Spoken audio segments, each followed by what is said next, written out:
am so honored and grateful, and I don't take light any opportunity to share good information with anyone. And just to be on this platform today, I truly thank God for this opportunity. So, hello, I feel like I never meet a stranger.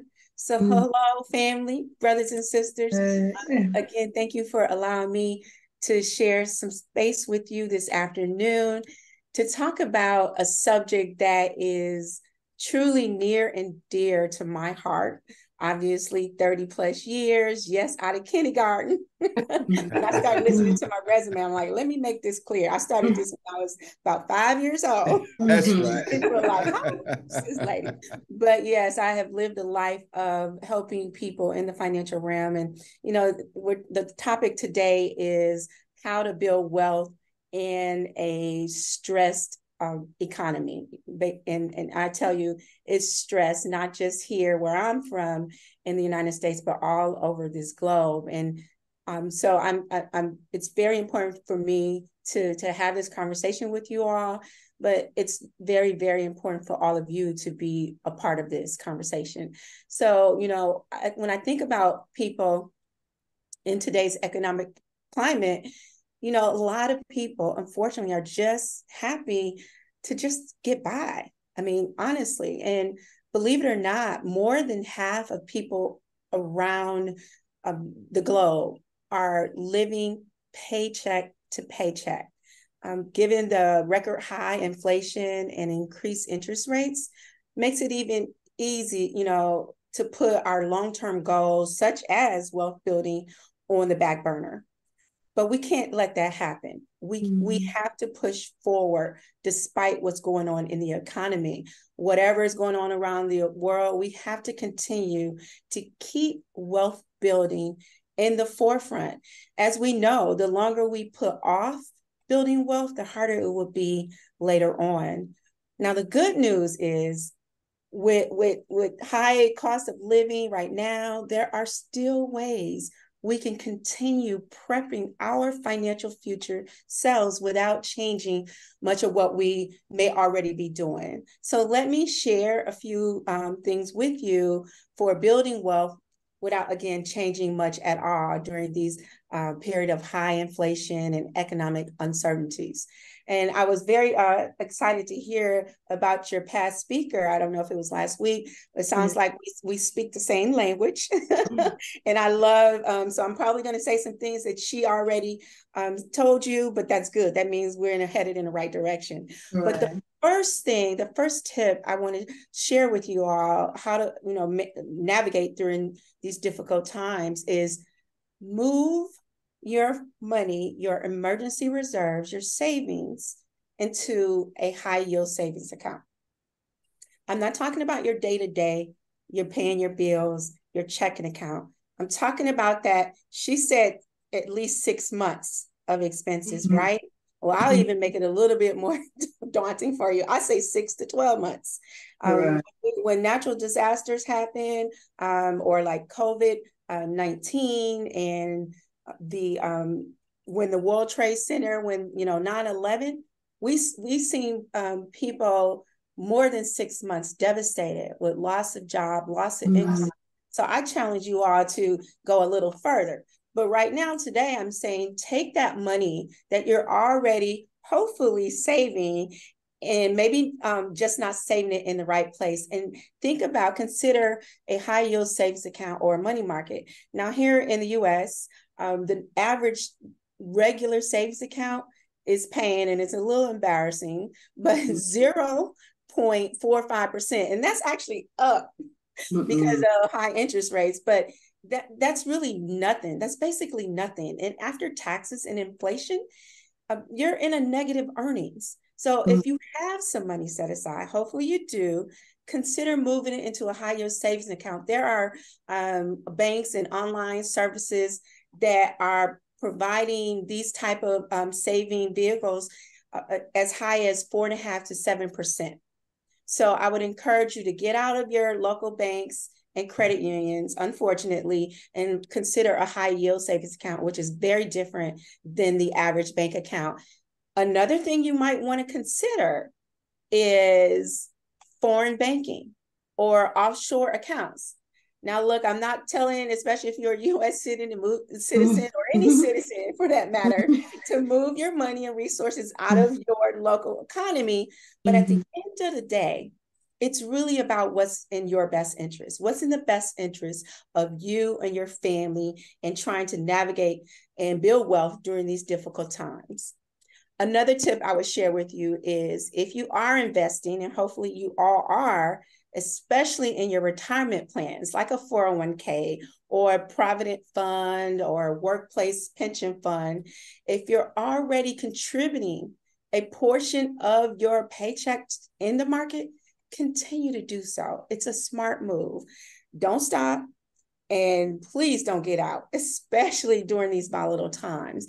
Despite how the market may be moving today, investing is generally advised to help beat this high inflation that we're dealing with. And that's because long-term, not short-term, but usually long-term, you will generally outpace inflation. Historically, the S&P 500, which is a makeup of the largest 500 US companies, averages over a long period of time about 10%. The European 600 index last year performed 19.9%. That's a lot, 20%. Now, let me just pause there and let's be clear. Past performance does not guarantee future results, okay? Right. So I'm not saying that's always the case, but we do know over time, proven being in the market, in the stock market over a long period of time, provided you're invested correctly and not being speculative and quality investments, you will outpace inflation. So continue to invest in your retirement plans, especially is important because accounts such as a IRA or ISA, if you're in the UK, offer tax advantages that ultimately reduce your tax burden. So you're paying less on your investment earnings. Another thing I would encourage, and I heard you say that your past speaker mentioned this, is please do not take on any debt during these high inflation and interest rate periods. Debt is bondage. I'm going to say that again. Debt is bondage. Given the increased rates, interest rates, and debt, including buying like cars or even credit cards, which, oh my goodness, I cannot stand credit cards. If you have them, get rid of them. Now, I understand there's reasons to have credit cards. I actually have one.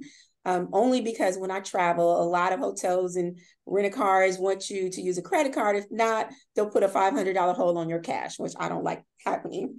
So if I do have to use a credit card, I can't even get to my room fast enough to pay the bill off before any additional interest is being charged. But, you know, today, be wary of borrowing right now. Debt is quickly it already is. It's very expensive. And so it may be best for you, if you can, wait on it. Debt becomes a trap, you all. Getting in takes no effort, but getting out can be next to impossible. So the more control you have over spending during periods that we're facing high inflation, and the less impact you'll feel by rising costs of goods and services. That's why having a spending plan, or better known as a budget, is so important. And look, I know it's not fun. It's just, most people do not like it, but it is one of the most necessary things that you need to do, not just during difficult economic climates, but all the time. You may need to do what I call going into the red. Going into the red, which means reduce, eliminate, or delay. Reduce, eliminate, or delay. And I'll give you some examples. Reduce means if you're going out to eat 5 days a week, shame on you. But if you are, make it 3 days a week. Eat at home. It's less expensive. If you go to the grocery store and just get the cart and just be throwing stuff, no, go to the grocery store with a plan, with a list, and stick to it. You all do not want to be behind me at the grocery store. I have a specific amount of money every week that I plan to spend at the grocery store, and I don't deviate from it. So if I go over my budgeted amount and I'm like, oh, no, take that off. People are behind me going, seriously, lady? I'm like, seriously, take it off. Because I, don't believe in just indulging unless I'm playing for it. But so I encourage you all to, reduce or, even ladies, come on, ladies, now is the time to go natural. If not already, the nail salons love us, the hair salons love us, all because we're making them rich while we're spending probably money unnecessarily. I cut my own hair, y'all. I hope it looks good, but I cut my own hair. And then when it comes to eliminate, how many of you all will sign up for a free subscription, 7-day, 30-day, and 6 months later, or $600 later, you realize that you still got this subscription that you didn't know you still had, that you don't need. So I would tell you all to eliminate some things in your life. Go through your bank statements, see what you're overspending or spending unnecessarily in, and get rid of it. Example, your cable bill. I've done this recently. Do you really need those 350 channels that you don't watch?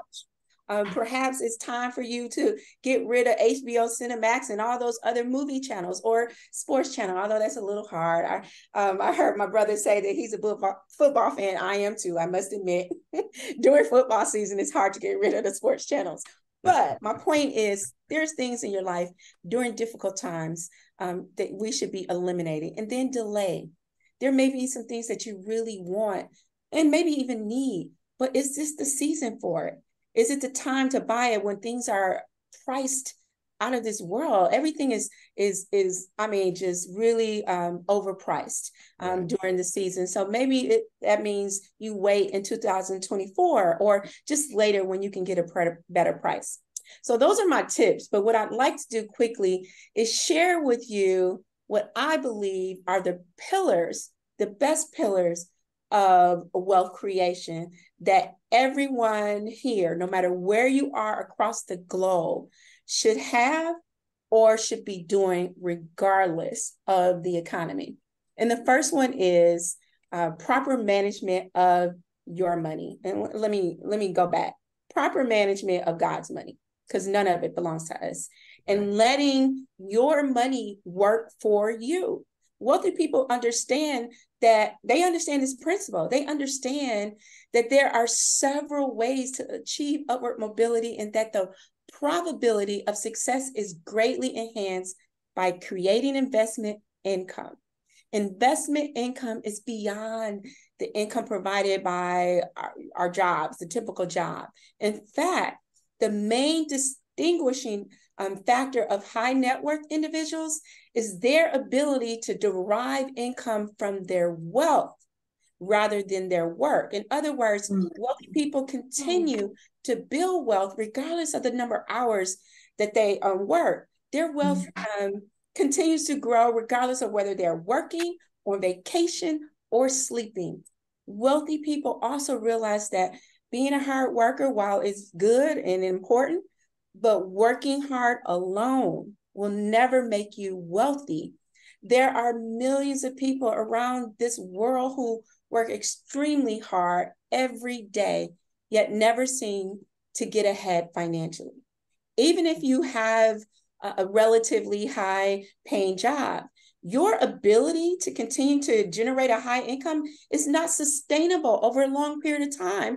Like maybe you lose your job, maybe you retire. So it's not sustainable forever. That's why you have to acquire income producing assets. Unfortunately, no matter what your profession is, you are probably trading time for money at that, and which means that your time is limited, which means that there's a ceiling on the money you can make. And then the second pillar is ownership, land ownership and business ownership. This is important because not only in the American tax system, but tax systems around the world is set up for the land and the business owner. Now, the first type of ownership, real estate or land ownership, let's dive into that for a second. Real estate offers another, in my opinion, lucrative opportunity during a stressed economy. I understand that higher interest rates that we're dealing with right now are bad news for the real estate market. They're not friends. They don't like each other. But when because mostly the cost of borrowing is high, which makes people think twice about getting a loan to purchase a home or even investment property. But one advantage of buying or investing in real estate during periods of inflation or even a recession is that property prices usually decrease significantly, allowing homeowners or investors to buy properties at a lower price than usual. Also, if you own property, rental income from tenants could provide a healthy return on investment over the long term. So real estate investors and they understand this, and they make fortunes when buying property when most people don't want to, or it's not that attractive to people. As a matter of fact, here in the U.S. in the 70s, when the economy fell into a recession and real estate market tumbled, a lot of loans were defaulted on. Real estate investors made fortunes because they were able to buy portfolios of high quality properties at a significant discount. So if you've been eyeing, no matter where you are, if you've been eyeing and thinking about investing in properties in the recent, a pullback in prices, which means you need to do your homework and take your time, might be a good entry point for you. So these days, there's many new services that make it easy for you to get in the real estate game, no matter how big or small your budget is. And another way you can take advantage of real estate during difficult economic conditions is if you're not ready to take on the financial risk of a fixer-upper, try wholesaling to earn extra money.